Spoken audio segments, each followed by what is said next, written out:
Good morning, guys. Today, Will Smith, in the top 10 rules for success, shares his first rule, and that is improve yourself.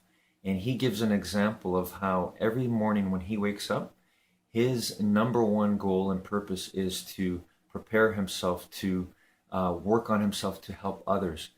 And he realized that this is the most important thing, is improving ourselves, improving himself, because he's going to affect everyone around him. And the same goes with you. So the more that we work to improve ourselves, the more that we will improve things around us and those around us. So it's the most beautiful relationship in nature. So the more you improve yourself and give of yourself, the more that feeds back on you, improves you, and then it improves those around us. So we have to take an example from Will Smith and just work on our mind, body, and soul every single day when we wake up, for ourselves and for each other. Have a great morning, everyone.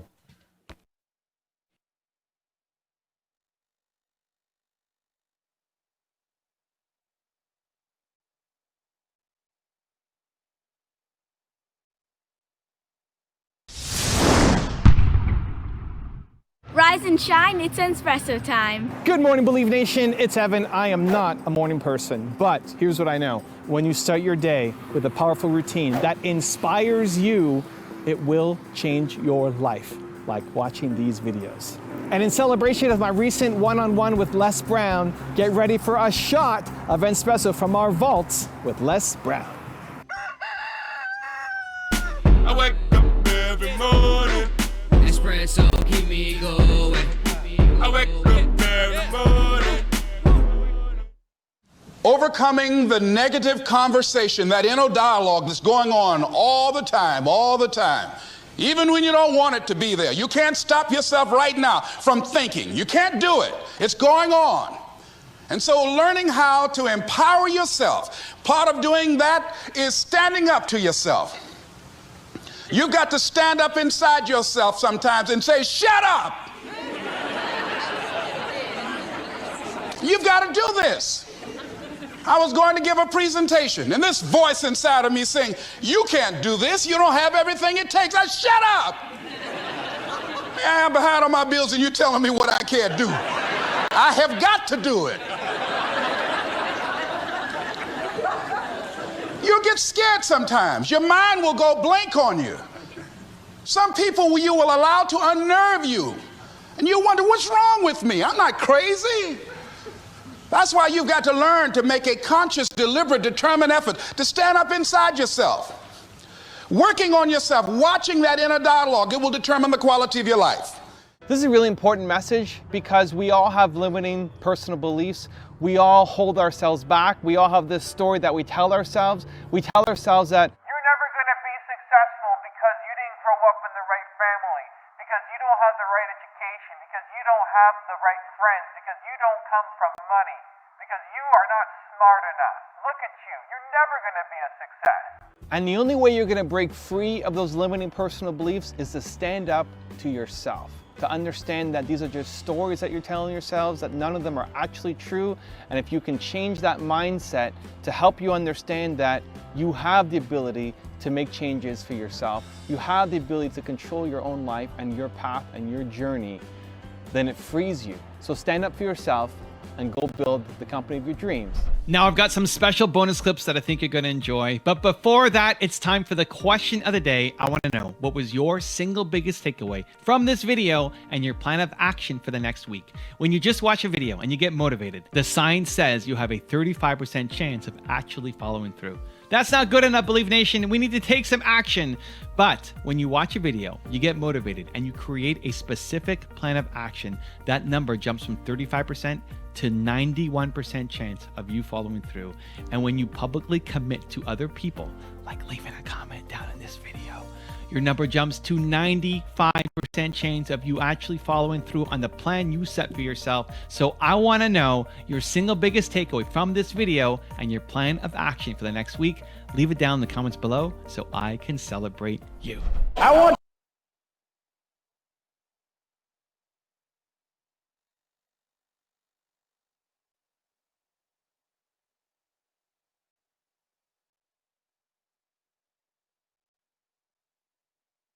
Good afternoon, guys. As we go on this path to try to improve ourselves each and every day, we have to remember, as Les Brown has shared with us before, and it's a powerful statement and it's worth repeating, you are the one. You are the one that has to take full responsibility for improving yourself. And there's going to be endless ways you can improve yourself. And so look at your day today, right now, where you are.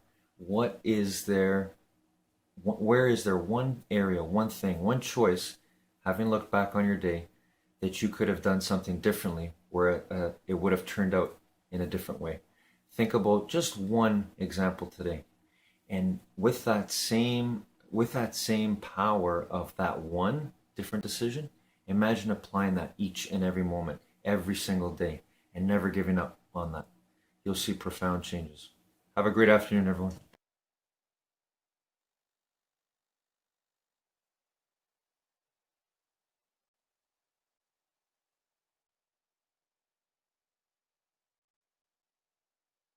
Most of us exist in this space of endless comparison, the compare and despair, right? So we have either these idealized versions of ourselves that we're constantly comparing ourselves to, or the folks that we see on social media that we have these warped notions of how perfect they are and that we're never measuring up. You have to stop conditioning yourself and stop speaking yourself into, I don't have enough time. You're exhausted. You're burnt out. You just feel like I've got nothing else to give. And I'm like, this is not how we're designed to live. There's like, what's the point? And there she is! Hi, Folio Evan. in the house. We're back. How are you? I was I'm just great. listening to you talk about Wednesdays, and that's your project day. Yeah, so I like chunking. I mean, we're going to talk a lot about time management here today, but I like chunking my days out. My Tuesdays are YouTube day, and it's just video nonstop, like in the studio. We're creating like crazy. And Thursdays tomorrow are always interviews and podcasts and shows and crazy. So like the one day in the middle is project day. So it's creativity day, a lot of open time. Whatever I want to work on, I go and work on. And one of those things I want to work on is talking to Marie Forleo about what she's up to. The last time you came on, so we did this on Instagram. We put it to YouTube. It's got over 500,000 views now, which is super exciting. You just came out of your surgery, out of, that crazy life change for you. And now you're here launching a new program, Time Genius. Give us the quick update on what's new in the world of Marie Forleo. Oh, it's going so good. First of all, fall is one of my favorite seasons now that it's officially here. And I'm like looking around in my neighborhood and the trees are just starting to turn and the pumpkins are coming out. So from a just life perspective, things feel really fresh and good. And I feel like this time of year is always so reminiscent for many of us about like going back to school and kind of digging back in and diving into learning new things.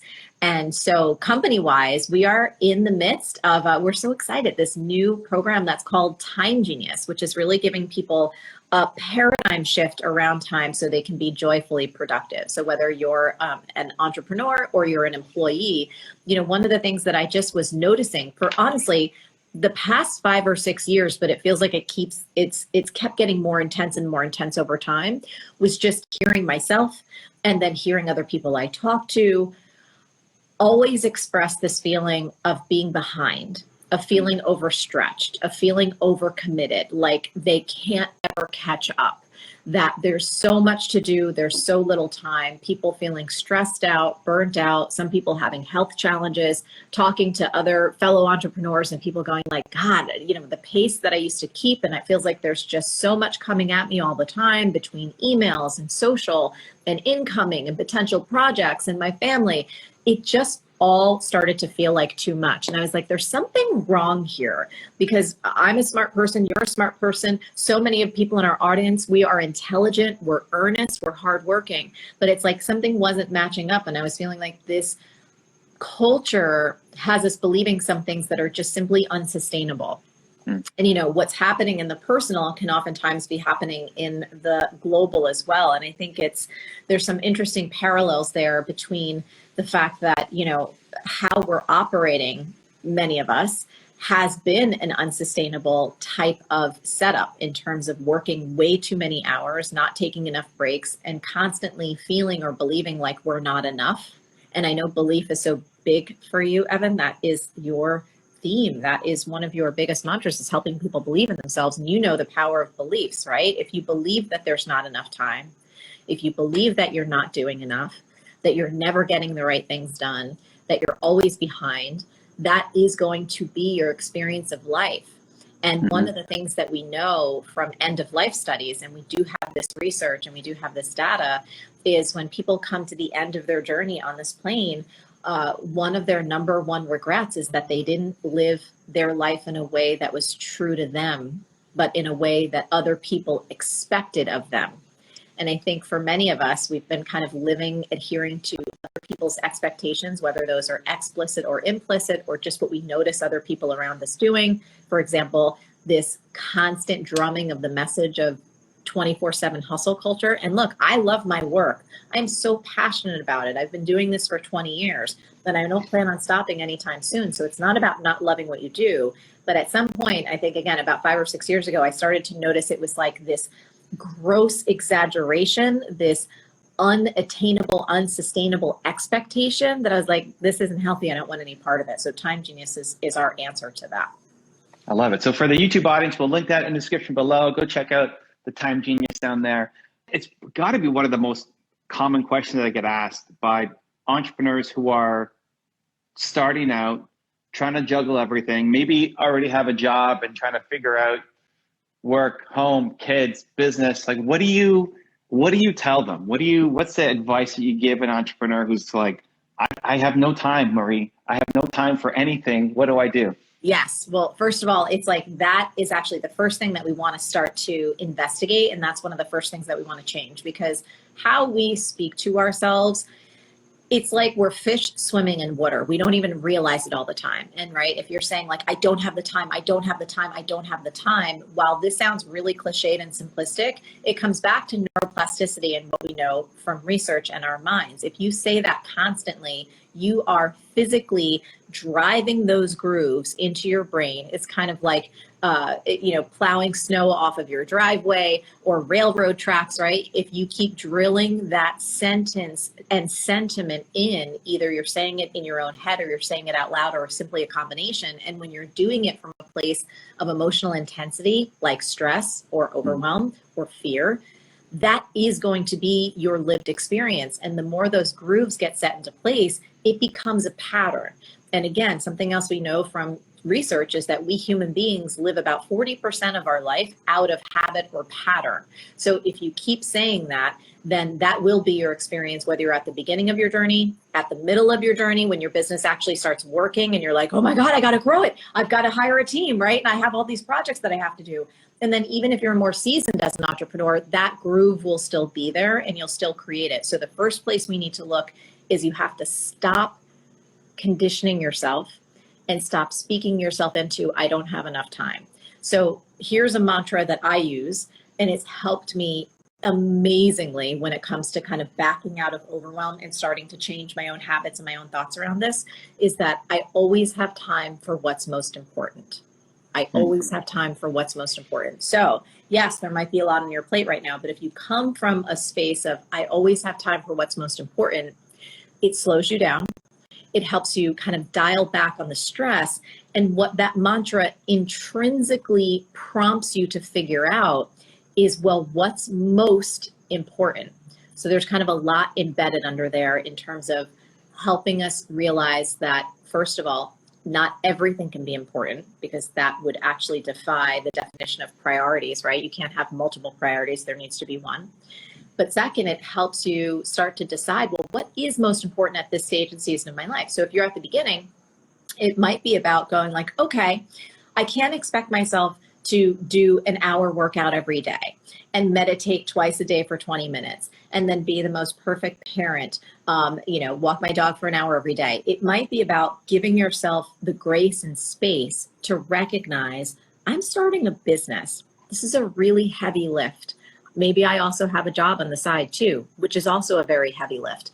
Where can I release some of the pressure and the expectations that I have on myself to be a super person, superman, superwoman, superhuman, and create a little bit of a runway so I can say, you know what, for the next 6 months, I'm not going to work out every single day of the week, but maybe I'm going to work out 3 days a week. And on the off days, I'm going to take a walk around the block or do something really light or do a 5-minute workout. And that's going to be enough. How can I enlist my family or my friends to support me? Because this is really an important long-term goal.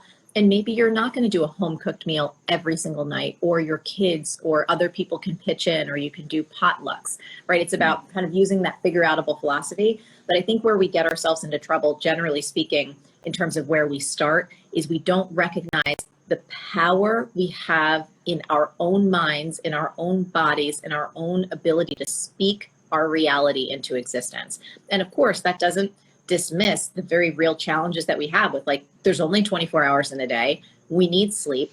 But if you don't start with what you can control on the inside, which includes your mind and your heart and your beliefs, nothing on the outside will ever be enough.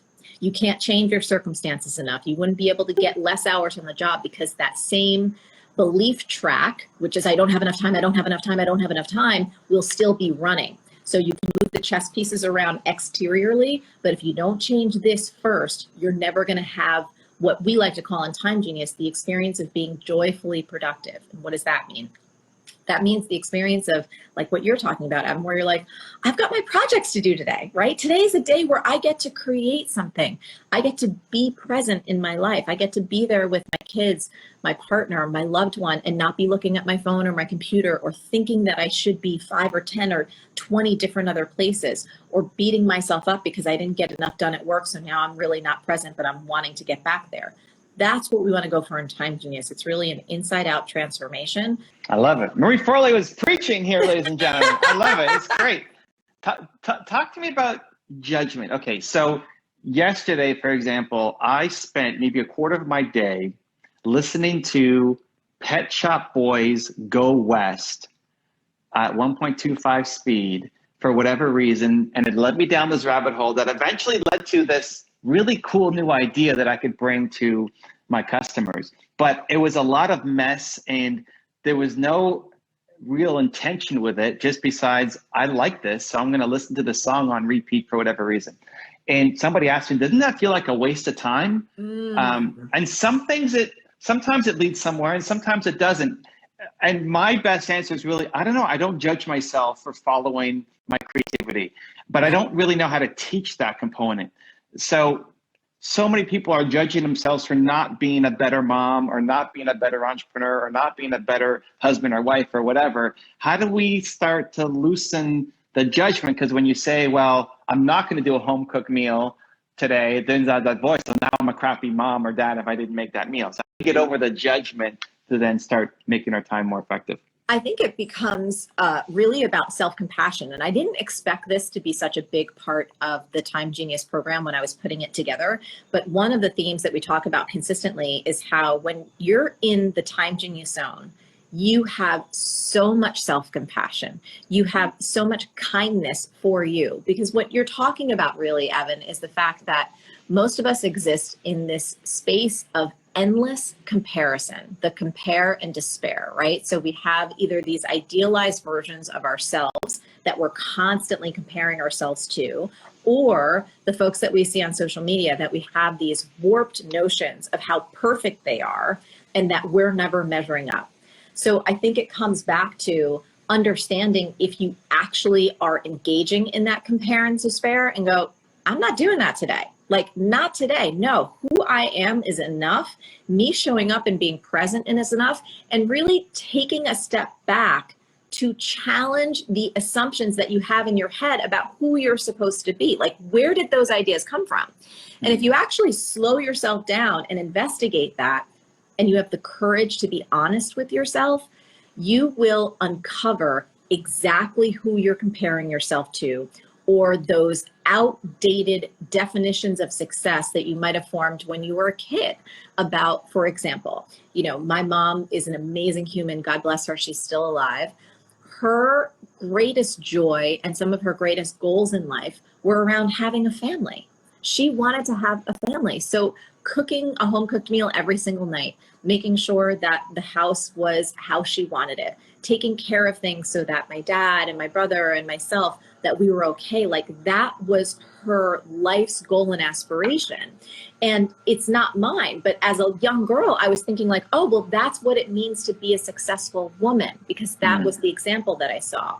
And again, you can do the same thing with social media, right? If you kind of are comparing yourself to someone else and you're going, well, I'm falling short. If you just challenge that assumption and ask, like, where am I getting this idea from?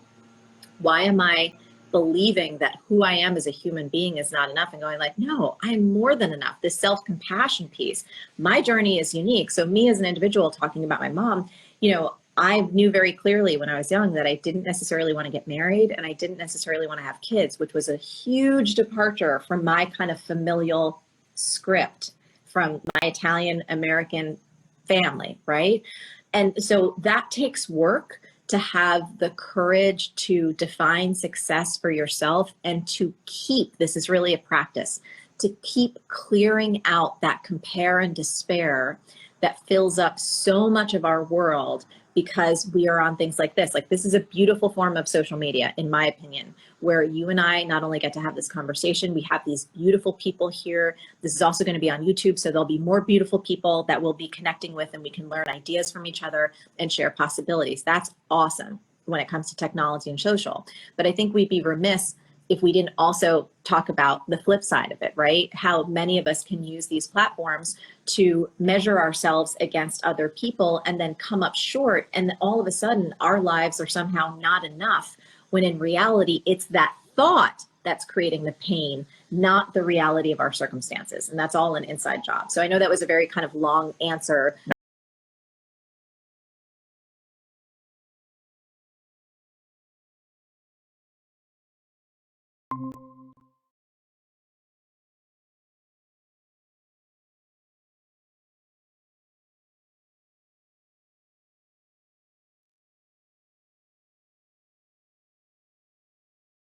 Good evening, guys. As we live, laugh, and love our way to infinite mind wealth, I'm reminded of an example that I've heard Will Smith and a few others share before. And it is the example of when we're trying to improve ourselves and we're trying to grow and become better and be good people every single day, be the best people we can be, you have to look at it through an example of like emptying the ocean with a ladle. When you actually visualize that, it seems ludicrous and ridiculous, but it's funny in one sense because it provides the example of even though you have this small ladle and you're just slowly trying to remove, let's say, droplets of negativity in the world, each and every time you do it, you make progress, even though it might seem insurmountable. But it's a reminder of how much work there is to be done, and we're all in it together. Have a great evening, everyone.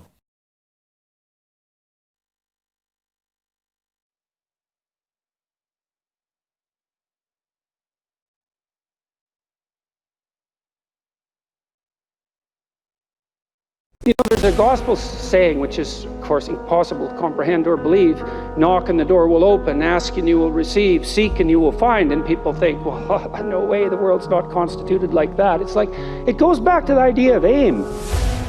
If you don't aim at it, you're not going to hit it. And you know, it might also go back to a question about what do you mean by ask and what do you mean by want? Because it isn't just some casual request. You know, you're praying to God, I wish I could find my wallet or something like that, as if he's the casual granter of magical wishes, like a fairy with a magic wand. You know, it's not that. Asking means something like this: I am willing to give up everything that I'm doing wrong so that I can put things right, if I could know what right was. And that's you're on your knees when you say that, man. And maybe if you're on your knees, you get the answer. And so that's what we're thinking about. So, you know, if you knock and you wanted to walk through and you asked and you wanted to learn, you know, and you sought because you wanted to find, maybe you would receive and be answered and find, but not without aim. Need motivation? Watch the Top 10 with Believe Nation. Hey, it's Evan Carmichael, and I make these videos because you are probably the most ambitious person in your circle, but you know you're capable of more, and you get that push by surrounding yourself with the best. So today, let's learn from one of the best, Jordan Peterson, and my take on his top 10 rules of success. Enjoy. Rule number 2, protect your beliefs. If you don't have some notion of the divine, then you'll believe any damn thing. Yeah. Right? I think that's right. And that's what the kids are doing. Yeah, well, I mean, Dostoevsky's comment on that was, if there's no God, everything is permitted. You know, and he did a lovely job of analyzing that in Crime and Punishment and the Brothers Karamazov. And I think it's true. I think if you believe nothing, you'll fall for anything. And I really do believe that's the case. And, you know, you might say, well, what do you mean? You mentioned earlier that people like to ask me if I believe in God. And I always think, well, who are you to be asking that question? First of all, you have some notion of what you mean by believe that you think is just accurate because you know what believe means. And so you have a priori theory about belief. And now you're asking me if my belief in God fits into your a priori theory. It's how about we start by questioning your a priori theory of belief? Because I don't even know what you mean by believe, and neither do you. Especially when we're asking a question that profound. Because, you know, do you believe in God? There's two mysteries there. Well, three. You believe God. All three of those are subject to question. I think people act out what they believe. And so when people ask me if I believe in God, I say generally that I act as if God exists, or I try to act as if God exists. And they're not very happy about that because they want me to abide by the implicit rules of their question, which is, no, do you believe in the religious view as a pseudoscientific description of the structure of reality? It's like, well, I don't even know how to answer that question because it's so badly formulated, I can't get a handle on it. Do you believe that there's something divine? Well, let's try to define divine. Here, we can do that for a moment. Most of us have some sense that literary stories differ in their depth. I don't think that's an unwarranted proposition. Some stories are shallow and some stories are deep. Some stories are ephemeral and some move you deeply. Whatever that means, it's a metaphor, but we understand what it means. Imagine there are layers of literary depth. And one way of conceptualizing the layers of literary depth is that the deeper an idea is, the more other ideas depend on it. Right? And so you have fundamental ideas that are fundamental because if you shake that idea, you shake all the ideas that are dependent on them. And then I would say, well, the realm of the divine is the realm of the most fundamental ideas. And you don't get to believe in that or not, because the alternative is to say, well, all ideas are equal in value. It's like, okay, well, try acting then. And you can't, because you can't act unless you prioritize your beliefs. And if you prioritize them, you arrange them into a hierarchy. And if you arrange them into a hierarchy, you accept the notion of depth. And so that's a no-go. When we use language of the divine, we're talking about the deepest ideas. And so I believe that the notion that each individual is characterized by a consciousness that transforms the horizon of the future into the present, that's a divine idea. It's so deep. And our cultures necessarily, I think functional cultures are necessarily predicated on that idea. So I don't just think it's a Western idea. I don't think you can have a functional culture that in some sense doesn't instantiate that idea, because you interfere with the mechanism of adaptation itself by not allowing it free expression. You know, and you can be like my prime minister and you can say, well, I really admire the Chinese Communist Party because when it comes to environmental issues, they get things done. And I think I couldn't begin to tell you how many things are wrong with that statement. That would take like 15 years to tell you why you're an inexcusably narcissistic idiot. But we can start like simply. If you know what you're doing and you have power, if you know what you're doing, maybe you can be more efficient in your exercise in your control over movement towards that goal. Let's just assume for a minute that you do know what you're doing. Well, maybe if you have power, then you're efficient. Fair enough, man. What about when you don't know what you're doing? How about then? Where do you turn? Because what that means is your ideology failed you. And do you have a mechanism for operating when you don't know what you're doing? Well, no, because we always know what we're doing because we're totalitarian and we have a complete theory of everything and don't say anything to the contrary or else. We've got it all wrapped up. Yeah, except when you don't. And so what do we do in free societies when we don't know what we're doing? Well, we let people talk. And out of that babble, out of that noise, and American culture is particularly remarkable in this regard, you have this immense diversity of opinions, most of which are completely useless, and some of which are absolutely redemptive. And one of the things that's so remarkable as a Canadian observing your culture in particular is that, you know, you guys veer off in weird directions fairly frequently and things look pretty unstable, and then there's some glimmer of hope somewhere that bursts forward in a whole new mode of adaptation, and away you go again. And that just happens over and over and over. And that's a consequence of real diversity. And it's definitely a consequence of like freedom of association and freedom of speech, because it enables all that. Rule number 3, win over